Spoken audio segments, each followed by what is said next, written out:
Hello friends, कैसे हैं आप लोग। उम्मीद करते हैं अच्छे होंगे, स्वस्थ होंगे और अच्छे से स्टडी कर रहे होंगे। आप लोग एसएससी एमटीएस की तैयारी कर रहे हैं तो आपके लिए वीडियो बहुत इम्पोर्टेंट होने वाला है, क्योंकि आज मैं 25 बहुत इम्पोर्टेंट क्वेश्चन कराने जा रहा हूं, जो कि प्रैक्टिस सेट 3 है। देख लीजिए, प्रैक्टिस सेट 1 और प्रैक्टिस सेट 2 कंप्लीट हो चुका है। तो अगर आप लोग नहीं देखे हैं तो जाइए चैनल, वीडियो के डिस्क्रिप्शन में इसका लिंक डाला हुआ है, आप लोग वहां से देख सकते हैं। तो चलिए बिना कुछ देरी के वीडियो स्टार्ट करते हैं। स्टार्ट करने से पहले बता दूं कि अगर आप लोग चैनल पर नए हैं तो चैनल को कर दीजिए सब्सक्राइब और दोस्तों के साथ कर दीजिए शेयर, ठीक है।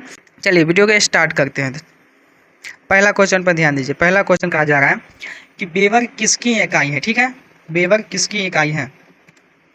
धारिता का है, या चुंबकीय प्रवाह का है, या चुंबकीय प्रवाह घनत्व का है, या विद्युत चालकत्व का है, ठीक है। तो वेबर जो है वो है चुंबकीय प्रवाह का। ऑप्शन नंबर बी हो जाएगा इसका सही। चलिए दूसरा नंबर क्वेश्चन पर ध्यान देंगे। 1774 में सर्वोच्च न्यायालय की किस धारा में फोर्ट विलियम में शीर्ष न्यायालय के रूप में स्थापित किया गया, ठीक है। 1774 में सर्वोच्च न्यायालय को किस शहर में फोर्ट विलियम में शीर्ष न्यायालय के रूप में स्थापित किया गया? तो यह स्थापित किया गया था कोलकाता में। ऑप्शन नंबर हो जाएगा डी। चलिए बिना कुछ देरी के फटाफट बनाते हैं, जल्दी जल्दी, ठीक है। अगर आप लोगों का इसका आंसर पता है तो आप लोग कमेंट कर सकते हैं, नहीं तो थोड़ा देर वेट करने के बाद मैं इसका आंसर बताएगा, ठीक है। अगर आप लोगों का आंसर पता हो तो कमेंट करते जाइए कमेंट में, ठीक है। चलिए तीसरा नंबर क्वेश्चन पे ध्यान देंगे। तीसरा नंबर क्वेश्चन कहा जा रहा है कि एनसीटोनाइट्रिक, ठीक है। देखिए तीसरा नंबर क्वेश्चन है एनसीटोनाइट्रिल का सूत्र क्या है, ठीक है। इसका सूत्र जो है CH3CN है। ऑप्शन नंबर डी हो जाएगा। 3 का आंसर डी हो जाएगा। चलिए चौथा नंबर क्वेश्चन पर ध्यान देंगे। निम्न में से कौन सा नृत्य मध्य प्रदेश की नृत्य शैली है, ठीक है। मध्य प्रदेश की नृत्य शैली कौन सा है? चलिए देखिए, मध्य प्रदेश का जो नृत्य शैली है वो है माचा, ठीक है। ऑप्शन नंबर सी हो जाएगा, माचा। चलिए पांचवा नंबर क्वेश्चन पे ध्यान देंगे। पांचवा नंबर क्वेश्चन, धनानंद को, देखिए पांचवा नंबर क्वेश्चन में क्या कहा जा रहा है कि धनानंद को हराकर मौर्य साम्राज्य की स्थापना किसने किया था, ठीक है।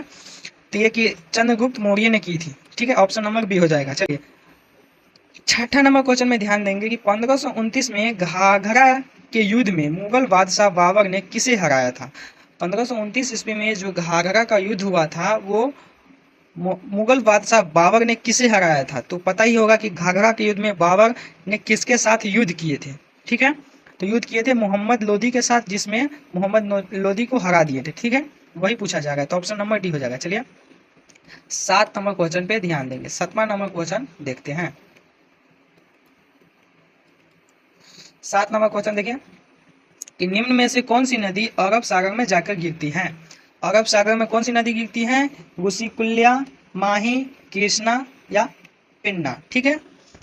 ये 7 नंबर क्वेश्चन का आंसर जो हो जाएगा वो माही हो जाएगा, क्योंकि माही नदी में है वही अरब सागर में जाके गिरती है, ठीक है। चलिए 8वां नंबर क्वेश्चन देखिए। ब्रिटिश संसद में सदस्य बनने वाले पहले भारतीय का नाम बताइए। ब्रिटिश संसद में जो पहले भारतीय जो बने थे सदस्य, उसका नाम पूछा जा रहा है, ठीक है। वो कौन थे, ठीक है। चलिए ये थे दादा भाई नौरोजी। ऑप्शन नंबर ए हो जाएगा। 9वां नंबर क्वेश्चन देखेंगे। देखिए 9 नंबर क्वेश्चन क्या कह रहा है कि भारत रत्न प्राप्त करने वाले किस व्यक्ति का जन्मदिन इंजीनियर दिवस के रूप में मनाया जाता है? तो इंजीनियर दिवस के रूप में मनाया जाता है, ठीक है। वो है एम विश्वेश्वरैया, ठीक है। एम विश्वेश्वरैया। चलिए 10वां नंबर क्वेश्चन पढ़ेंगे। मिस वर्ल्ड का खिताब जीतने वाली प्रथम भारतीय और पहली एशियाई महिला का नाम बताइए। मिस वर्ल्ड का खिताब जीतने वाली पहली भारतीय और पहली एशियाई महिला का नाम बताइए, ठीक है। ये थे रीता फारिया, ठीक है, रीता फारिया। ये ऑप्शन डी हो जाएगा, ऑप्शन डी, रीता फारिया। चलिए 11 नंबर क्वेश्चन पे ध्यान देंगे। 11 नंबर क्वेश्चन कहा जा रहा है कि 1942 में भारत छोड़ो आंदोलन के वक्त गवालिया टैंक मैदान में भारत का राष्ट्रीय ध्वज फहराने वाला व्यक्ति कौन था, ठीक है। वो व्यक्ति कौन थे जो 1942 में भारत छोड़ो आंदोलन के वक्त गवालिया टैंक के मैदान में राष्ट्रीय ध्वज को फहराया था, ठीक है। समझ में आ गई है? अगर आंसर आप लोगों को पता है तो कमेंट करते जाइए। वो व्यक्ति थे Arun Asaf Ali. Option number C हो जाएगा, option number C. Arun Asaf Ali. चलिए 11 नंबर हम लोग बना लिए हैं। चलिए अब इससे आगे बनाते हैं। 12 नंबर क्वेश्चन देखेंगे। 12 नंबर क्वेश्चन कहा जा रहा है कि आवर्त सारणी के छठे आवर्त और समूह IVA में कौन सा तत्व रखा गया है? कौन सा तत्व रखा गया है? तो वो रखा गया है लेड। ठीक है, ऑप्शन नंबर सी हो जाएगा। लेड क्रमांक 82 पर दिया होगा। ठीक है, चलिए 13 नंबर क्वेश्चन देखते हैं कि दक्षिण भारतीय वंश विजयनगर साम्राज्य किस राजा द्वारा स्थापित किया गया था? दक्षिण भारतीय जो वंश है विजयनगर साम्राज्य किस राजा द्वारा स्थापित किया गया था, ये पूछा जा रहा है। तो ये जो स्थापित किया गया था हरियर के द्वारा स्थापित किया गया था। हरियर, ऑप्शन नंबर सी हो जाएगा। क्वेश्चन नंबर 14, 15 ध्यान देंगे। 14 नंबर क्वेश्चन देखेंगे कि निम्न में से कौन सी नदी गंगा की एक सहायक नदी नहीं है? गंगा की एक सहायक नदी नहीं है। कौन सी नदी नहीं है? ऑप्शन में दिया हुआ है बेतवा नदी, चंबल नदी, भीम नदी, ठीक है, और गोमती। तो इसमें से कौन सी नदी है जो गंगा की सहायक नहीं है? तो ये नदी जो है वो भीम नदी है। ऑप्शन नंबर सी हो जाएगा। चलिए 15 नंबर क्वेश्चन पर ध्यान देंगे। ये जो सीरीज चल रहा है प्रैक्टिस सेट का, ये 25-25 क्वेश्चन का चल रहा है। ठीक है, इसमें से 2 प्रैक्टिस सेट कंप्लीट करवा चुके हैं, ये तीसरा प्रैक्टिस सेट है। ठीक है, चलिए 15 नंबर क्वेश्चन है कि कौन सी पर्वत श्रेणी में दुनिया की सबसे ऊंची चोटी K2 स्थित है? दुनिया की सबसे ऊंची चोटी K2 स्थित है। कौन सी चोटी है? देखिए 15 का आंसर हो जाएगा। इस पे पहले देख लीजिए ऑप्शन क्या दिया हुआ है। जाकर पर्वतमाला, ऑप्शन बी में दिया हुआ ईस्ट काराकोरम पर्वतमाला, ठीक है। ऑप्शन सी में दिया है धौलाधार पर्वतमाला, ठीक है। डी में दिया हुआ है पीर पंजाल पर्वतमाला। इसका जो आंसर जो हो जाएगा, इसका जो आंसर हो जाएगा बी, ठीक है, बी ईस्ट काराकोरम पर्वतमाला। अगला क्वेश्चन देखेंगे 16 नंबर क्वेश्चन पर ध्यान दीजिए कि किन ग्रहों की कक्षाओं के मध्य शुद्ध ग्रहों की बेल्ट है? किन ग्रहों की कक्षाओं के मध्य शुद्ध ग्रहों की बेल्ट है? ठीक है, ये जो है मंगल और बृहस्पति। ऑप्शन नंबर डी हो जाएगा। ठीक है, 17 नंबर क्वेश्चन देखिए, दादा साहब फाल्के पुरस्कार पाने वाले प्रथम व्यक्ति का नाम बताइए। दादा साहब फाल्के पुरस्कार पाने वाले प्रथम व्यक्ति का नाम पूछा जा रहा है। ठीक है, तो वो कौन व्यक्ति थे? 17 का आंसर हो जाएगा डी, देवकी रानी। देवकी रानी पहले व्यक्ति थे जो ये पुरस्कार पाए थे। ठीक है, 18 नंबर का क्वेश्चन यहाँ पे देखिए, ऑप्शन उधर है, क्वेश्चन पढ़िए। देखिए, गांधी जी ने अखिल भारतीय खिलाफत कमेटी के अधिवेशन की अध्यक्षता कब की थी? चलिए अब इसका ऑप्शन देख लेते हैं क्या है। सॉरी, इसका ऑप्शन ऊपर दिया हुआ है।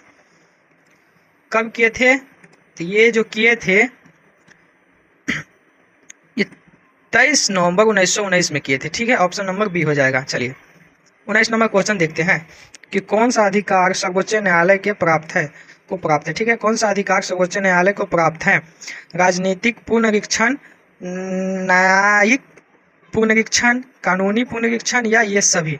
ऑप्शन नंबर हो जाएगा डी, यानी ये सभी प्राप्त है। ठीक है, 20 नंबर क्वेश्चन देखिए, द्रोणाचार्य पुरस्कार किस क्षेत्र में दिया जाता है? द्रोणाचार्य पुरस्कार जो है वो किस क्षेत्र में दिया जाता है? ये स्पोर्ट में दिया जाता है। ठीक है, स्पोर्ट में दिया जाता है। 21 नंबर क्वेश्चन देखिए कि रेमसन मैगसेसे के नाम से मैगसेसे पुरस्कार दिया जाता है, वे किस देश के राष्ट्रपति थे? वे किस देश के राष्ट्रपति थे?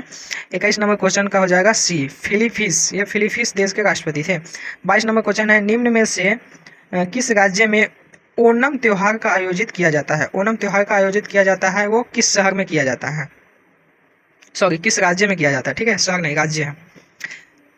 22 नंबर क्वेश्चन का आंसर हो जाएगा डी, यानी केरल में किया जाता है। ठीक है, चलिए 23 नंबर क्वेश्चन पे ध्यान देंगे।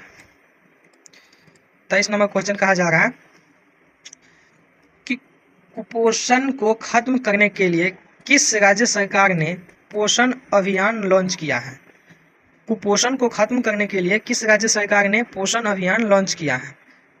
वो सरकार है गुजरात। ठीक है, गुजरात ने ये पोषण लॉन्च किया, अभियान लॉन्च किया है। 24 नंबर क्वेश्चन, निम्नलिखित में से कौन सी भारत की सुपरसोनिक पुंज मिसाइल है? सुपरसोनिक पुंज मिसाइल है ब्रह्मोस। ठीक है, चलिए 25 नंबर क्वेश्चन देखते हैं। 25 नंबर देश का पहला रेलवे स्टेशन जहां सौर ऊर्जा का पूर्णतया प्रयोग हुआ है वो बताना है। कहाँ हुआ है? तो ये हुआ है गुवाहाटी में, जो कि असम में, गुजरात असम में पड़ता है।